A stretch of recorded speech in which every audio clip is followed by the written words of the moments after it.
أعوذ بالله من الشيطان الرجيم. بسم الله الرحمن الرحيم. ولو أننا نزلنا إليهم الملائكة وكلمهم الموتى وحشرنا عليهم كل شيء قولا ما كانوا ليؤمنوا إلا أن يشاء الله ولكن أكثرهم يجهلون. صدق اللہ العظیم. آج خلاصہ قرآن حکیم کے مضامین کے خلاصے کے سلسلے میں 8ویں پارے کا آغاز ہو رہا ہے. 7ویں پارے کے آخر میں مشرکین نے یہ مطالبہ کیا تھا کہ ہمیں کوئی معجزہ دکھایا جائے تو ہم ایمان لائیں گے. اب 8ویں پارے کے آغاز میں یہ بتایا جا رہا ہے کہ یہ مشرکین جھوٹ کہہ رہے ہیں. اگر واقعی ان کو معجزات دکھا دیے جائیں، یہاں تک کہ قبروں سے مردے زندہ ہو کر ان سے باتیں بھی کرنے لگیں، تو یہ ایمان لانے والے نہیں ہیں. اس کے بعد رسول اللہ صلی اللہ علیہ وسلم کو یہ اطمینان دلایا گیا کہ آپ ان مشرکین کا مذاق اڑانا اور ان کا انکار کرنا، عمل نہ کرنا، باتیں نہ ماننا، اس سے آپ پریشان نہ ہوں. ہر نبی جو بھی آتے رہے، ان میں سے جو انسانوں میں سے جو شیطان ہوتے تھے، جنات میں سے شیطان ہوتے تھے، ہمیشہ انہوں نے اپنے اللہ کے نبیوں کے ساتھ اسی طرح رویہ اختیار کیا ہے. اور پھر اللہ تعالیٰ نے قرآن حکیم کے بارے میں عرض فرمایا کہ قرآن حکیم کو اللہ تعالیٰ نے خود معجزہ قرار دیا ہے، اور اکثر لوگ آپ کی بات اگر نہیں مانتے تو کوئی حرج کی بات نہیں. پھر رکوع نمبر 2 کے اندر اللہ تعالیٰ نے ہمیں سمجھایا کہ مومن کی مثال اس شخص کی طرح ہے جو زندہ ہے اور ہم نے نور عطا کیا ہے. پھر اللہ تعالیٰ نے کافر کی مثال بیان کی کہ کافر کی مثال اس شخص جیسی ہے جو مردہ ہے اور تاریکیوں میں پھنسا ہوا ہے. پھر اللہ تعالیٰ نے ایمان اور ہدایت کے بارے میں بتایا کہ ایمان اور ہدایت صرف اللہ کے ہاتھ میں ہے، وہ جسے چاہتا ہے ایمان اور ہدایت سے نوازتا ہے. پھر آیت 128 سے 129 میں اللہ تعالیٰ نے بتایا کہ ہدایت پانے والے اور گمراہ جو فرقے ہیں ان کا اللہ تعالیٰ نے ذکر کیا کہ اللہ ان سب کو قیامت کے دن جمع کرے گا، پھر ہر ایک کو اس کے اعمال کے مطابق جزا دے گا یا سزا دے گا. پھر اس کے بعد اللہ تعالیٰ نے مشرکوں کی باتیں بتائیں کہ یہ مشرکین مختلف بری عادتوں میں مبتلا تھے. ایک تو یہ بھی ان کی عادت تھی جو آیت نمبر 136 میں بتائی کہ وہ زمین سے حاصل ہونے والے غلے اور چوپایوں میں سے اللہ کا حصہ الگ کر لیتے تھے اور اپنے شرکاء کا حصہ الگ کر لیتے تھے. یہاں ذہن میں رکھنا چاہیے کہ یہ جو مشرکین مکہ تھے یہ اللہ کو مانتے تھے، لیکن اللہ کے ساتھ شریک دوسروں کو ٹھہراتے تھے. اس لیے وہ اپنے غلے میں، اپنے چوپاؤں میں اللہ کا حصہ بھی الگ مقرر کر لیتے تھے، اور جن کو وہ شریک بناتے تھے اللہ کا، ان کے لیے بھی وہ حصہ مقرر کر لیتے تھے. اور پھر اس کے بعد دوسری عادت مشرکین مکہ کی یہ تھی کہ وہ اپنی بیٹیوں کو محتاجی کی وجہ سے، فقر کی وجہ سے یا عار اور شرم کی وجہ سے قتل کر دیتے تھے. اللہ تعالیٰ نے نبی کریم صلی اللہ علیہ وسلم کے ذریعے ایک یہ بھی عورت ذات کے اوپر سب سے بڑا احسان کیا کہ عورت کو زندہ رہنے کا حق دیا. پھر اس کے بعد مشرکین کی ایک اور غلطی اللہ تعالیٰ نے یہ بتائی کہ یہ جو مشرکین ہیں، آیت نمبر 138 میں اللہ تعالیٰ نے واضح کیا کہ انہوں نے چوپایوں کو بھی مختلف قسموں میں تقسیم کر کے رکھا ہوا تھا. ایک تو یہ کہ بعض وہ ایسے چوپائے انہوں نے مقرر کیے ہوئے تھے جو کاہنوں اور مذہبی رہنماؤں کے لیے مخصوص تھے، اور بعض چوپائے وہ تھے جن پر سوار ہونا اور ان سے کسی بھی طرح کا فائدہ اٹھانا جائز نہیں سمجھتے تھے، بس وہ بتوں کے لیے وقف کر دیتے تھے. تیسرا یہ تھا کہ وہ بعض ایسے جانور ہوتے تھے چوپائے جنہیں ذبح کرتے وقت اللہ کے بجائے بتوں کے نام پر ذبح کرتے تھے. پھر اسی طرح انہوں نے جو جانوروں کے ہاں بچے پیدا ہوتے تھے ان کے بارے میں بھی اپنا نظریہ مشرکین کا ایک الگ سے ایک سوچ تھی جو اللہ تعالیٰ نے آیت 139 میں بتائی کہ چوپایوں کے ہاں جب بچہ ہوتا تو اگر وہ زندہ پیدا ہوتا تو اسے مردوں کے لیے حلال سمجھتے تھے لیکن عورتوں کے لیے حرام سمجھتے تھے، اور اگر چوپائی کے پیٹ سے بچہ پیدا ہوتا وہ مردہ ہوتا تو اسے مرد اور عورت دونوں کے لیے حلال سمجھتے تھے۔ اس پر اللہ تعالیٰ نے قرآن مجید کی ان آیات میں فرمایا کہ اللہ وہی ہے کہ جس کے پاس حلال اور حرام کا اختیار ہے، وہی اللہ ہے جس نے باغات، زیتون اور انار جیسے مختلف ذائقوں والے پھل، مختلف رنگوں والے پھل پیدا کیے، وہی اللہ ہے جس نے ان جانوروں کو پیدا کیا جن پر تم بوجھ لاتے ہو، جن سے تم گوشت کا فائدہ حاصل کرتے ہو، دودھ کا فائدہ حاصل کرتے ہو۔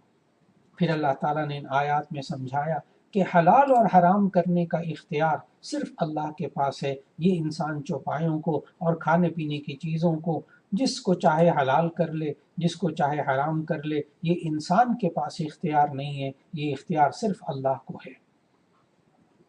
انسان کو جو چیزیں اللہ نے حلال کر دی ہیں انہیں ہمیشہ حلال سمجھے، اور جن چیزوں کو حرام قرار دیا انہیں حرام سمجھتا رہے۔ پھر اس کے بعد کی آیات میں اللہ تعالیٰ نے 10 نصیحتیں ارشاد فرمائیں جو زندگی کے اصول ہیں، مشرکین کو بھی ان کے عقائد کی اصلاح سکھائی، اور عام انسانوں کو 10 باتیں ایسی سکھائیں کہ جن پر تمام جتنی بھی گزشتہ آسمانی کتابیں ہیں، آسمانی شریعتیں ہیں، وہ سب متفق ہیں۔ ان 10 باتوں کو بڑی اہمیت کے ساتھ سمجھنا چاہیے جو اللہ تعالیٰ نے ان آیات میں سمجھائیں۔ پہلی بات تو اللہ تعالیٰ نے یہ سمجھائی کہ صرف اللہ کی عبادت کی جائے اور اس کے ساتھ کسی کو شریک نہ ٹھہرایا جائے۔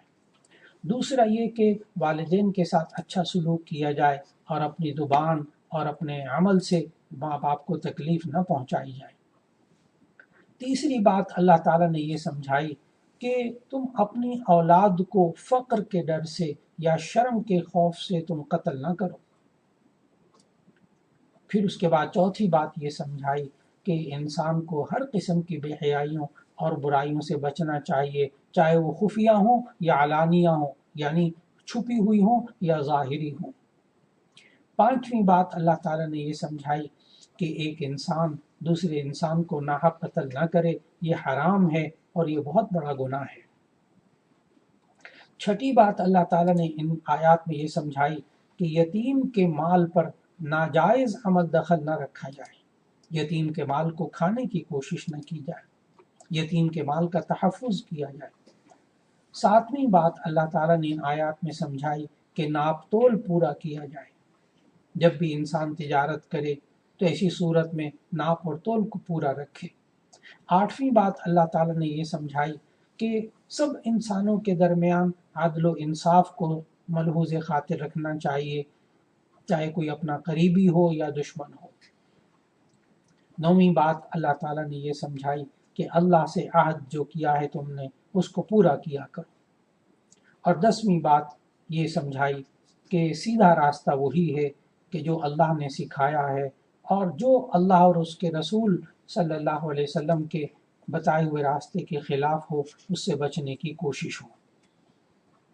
یہ 10 باتیں اللہ تعالیٰ نے ان آیات میں جو بتائی ہیں یہ ایسی باتیں ہیں جن پر تمام گزشتہ شریعتیں اور دین اسلام یہ متفق ہے، یعنی انسانی جو اصول ہیں 10 وہ اللہ تعالیٰ نے بتائے۔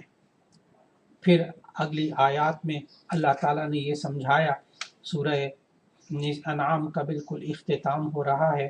ان میں اللہ تعالیٰ نے سمجھایا نبی صلی اللہ علیہ وسلم کو حکم دیتے ہوئے کہ آپ علل اعلان کر کہہ دیجئے کہ مجھے اللہ نے دین حق کی ہدایت کی دی ہے، اور یہی تمہارے باپ دادا ابراہیم علیہ السلام کا دین ہے، اور یہ دین اس میں عبادات بھی ہیں، اس میں تمام اعمال صرف اللہ کے لیے ہیں، میں صرف اللہ کی رضا چاہتا ہوں، اور جو یہ دنیا ہیں اس میں اگر آزمائشیں آ جائیں تو ایسی صورت میں اللہ تعالیٰ انسان کو آزماتا ہے کہ کون مؤمن ہے، کون کافر ہے، کون اللہ کی باتوں پر ایمان لاتا ہے، کون انکار کرتا ہے۔ انہی مضامین کے ساتھ 8ویں پارے میں سورہ انعام کا اختتام ہوا۔ پھر اس کے بعد سورہ اعراف کا آغاز ہوتا ہے 8ویں پارے میں۔ سورۃ الاعراف یہ ترتیب توقیفی کے اعتبار سے، یعنی ہمارے قرآن مجید میں جو موجودہ ترتیب ہے اس ترتیب کے اعتبار سے یہ سورت نمبر 7 ہے، اور ترتیب نزولی کے اعتبار سے یہ 39ویں سورت ہے۔ یہ مکی صورت ہے، یعنی ہجرت سے پہلے نازل ہوئی، اور آپ کو معلوم کہ مکی صورتوں میں عام طور پر 3 بنیادی عقائد سے متعلق بات ہوتی ہے، یعنی ایمانیات، اور اس کے ساتھ ساتھ ایمان، رسالت اور آخرت۔ تو ان 3 چیزوں کے بارے میں یہاں اس سورہ اعراف کے اندر بھی زیادہ تر مضامین آ رہے ہیں۔ سورہ اعراف کے اندر کل 206 آیات ہیں اور 24 رکوع ہیں۔ اس سورت کا نام سورہ اعراف اس لیے رکھا گیا کہ اسی سورت کی آیت نمبر 46 اور آیت نمبر 49 میں اللہ تعالیٰ نے اعراف کا ذکر کیا ہے۔ اعراف کہتے ہیں وہ جگہ جو جنت اور جہنم کے درمیان ہے۔ تو چونکہ ابھی انشاءاللہ اس کے خلاصے مضامین کے اندر اعراف کا ذکر آئے گا، تو وہاں یہ معلوم ہوگا کہ اللہ تعالیٰ ان لوگوں کو جن کو جنت میں بھی نہیں بھیجے گا، جہنم میں بھی نہیں بھیجے گا ان کے ایمان کی وجہ سے، تو اللہ ان کو اعراف میں رکھے گا۔ تو اعراف جنت اور جہنم کے درمیانی جگہ کا نام، اور چونکہ اللہ تعالیٰ نے اس صورت میں اعراف کا ذکر کیا تو اس صورت کا نام سورہ اعراف رکھا گیا۔ اس صورت کے آغاز میں اللہ تعالیٰ نے بتایا کہ نبی صلی اللہ علیہ وسلم پر جو قرآن مجید نازل کیا یہ سب انسانوں کے لیے اللہ کی سب سے بڑی نعمت ہے، اور پھر یہ بھی متوجہ کیا کہ تمام انسان جو ہیں وہ آپس میں ایک دوسرے کا احترام کرتے رہیں، اس لیے کہ اللہ نے سب انسانوں کو ایک ہی باپ سے پیدا کیا ہے تاکہ وہ آپس میں ایک دوسرے کے ساتھ تعاون رکھیں، اور سب انسان آپس میں بھائی بھائی ہیں۔ پھر اس کے بعد اللہ تعالیٰ نے انسان کے احساس دلایا کہ انسان کو اللہ تعالیٰ نے جو عزت دی ہے وہ عزت کئی طرح سے دی اللہ نے۔ ایک عزت یہ دی کہ اللہ نے سب سے پہلے انسان کو اپنے ہاتھوں سے پیدا کیا، پھر اس کے بعد فَنَفَخْتُ فِيهِ مِن رُوحِي، پھر اس میں اپنی روح پھونکی، اور تیسرا یہ کہ فرشتوں کو حکم دیا کہ وہ اس کے سامنے سجدہ کریں۔ اس طرح اللہ تعالیٰ نے انسان کو عزت بخشی، اور پھر اللہ تعالیٰ نے ہمیں سمجھایا کہ یہ شیطان انسان کا ہمیشہ سے ایک مکار دشمن ہے جو انسان کو گمراہ کرتا پھرتا ہے، اور ہمیشہ یہ حق اور باطل کی کشمکش ہمیشہ انسان کی زندگی میں جاری رہتی ہے۔ پھر اللہ تعالیٰ نے سورہ اعراف کے اندر انسان کو 4 جگہ بنی آدم کا خطاب کر کے اللہ تعالیٰ نے خاص باتیں ذکر فرمائیں۔ سورہ اعراف کی یہ خصوصیت ہے کہ اس سورت میں اللہ تعالیٰ نے انسانوں کو 4 آیات ایسی ہیں جن میں یا بنی آدم کے لفظ بول کر اللہ نے خطاب فرمایا۔ یہ اور کسی قرآن مجید کی کسی سورت میں ایسا نہیں ہے۔ یا بنی آدم، اے آدم کی اولاد، یعنی بحیثیت انسان ہونے کے اللہ تعالیٰ نے ان کو وہ احکامات دیے۔ اس میں پہلی جگہ جہاں یا بنی آدم سورہ اعراف میں ہے وہ آیت نمبر 26 میں ہے۔ یا بنی آدم قد انزلنا علیکم لباسا، کہ اے بنی آدم ہم نے تم پر لباس اتارا ہے جو تمہارے سطر کو بھی ڈھانپے، اس کو بھی چھپائے اور زینت کا باعث بھی ہو، اور پھر آگے سمجھایا کہ انسان کا بہترین لباس جو ہے وہ تقوی کا لباس ہے۔ دوسری جگہ سورہ اعراف میں جہاں اللہ تعالیٰ نے یا بنی آدم کہہ کر خطاب فرمایا وہ آیت نمبر 27 میں ہے، جس میں اللہ تعالیٰ نے فرمایا اے اولاد آدم، کہیں تمہیں شیطان نہ بہکا دے، جیسے اس نے تمہارے ماں باپ کو جنت سے نکال دیا، ان کے لباس اتروا دیے تاکہ ان کا سطر دکھا دے۔ پھر تیسری جگہ جہاں یا بنی آدم کہہ کر سورہ اعراف میں خطاب فرمایا وہ 10ویں رکوع کی آیت نمبر 31 ہے، جس میں فرمایا اے اولاد آدم، ہر نماز کے وقت اپنی زینت کا لباس لے لو اور کھاؤ اور پیو اور اسراف نہ کرو، بے شک اسراف کرنے والوں کو اللہ پسند نہیں کرتا۔ چوتھی جگہ جہاں یا بنی آدم کہہ کر خطاب فرمایا سورہ اعراف میں وہ 11ویں رکوع کی آیت نمبر 35 ہے۔ ارشاد فرمایا اے اولاد آدم، اگر تمہارے پاس